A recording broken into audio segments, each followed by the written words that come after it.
هي سكنات عدن؟ وما هي شروطها وكيفية التسديد؟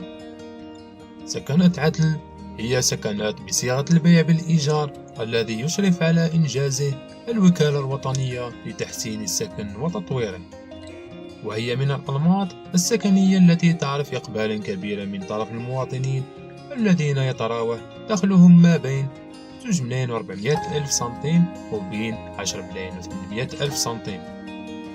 ما هي شروط سكنات عدن؟ أولا، لا يملك عقار ذو طابع سكني. ثانيا، لا يملك قطعة أرض صالحة للبناء. ثالثا، لم يستفد من إعانة الدولة لاقتناء أو بناء مسكن.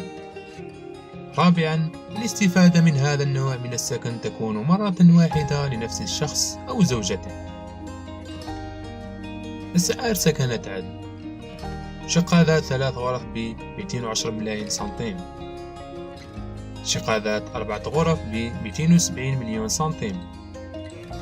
كيفية التسديد: كل مترشح لاقتناء سكن في إطار البيع بالإيجار ملزم بدفع مساهمة أولية تقدر ب10% من سعر المسكن عندما يتم قبول الطلب، والمبلغ الباقي يسدد كما يلي: 5% من مبلغ المساهمة عند استلام المفاتيح، 5% بعد 2 من استلام المفاتيح، 5% بعد 5 سنوات من استلام المفاتيح.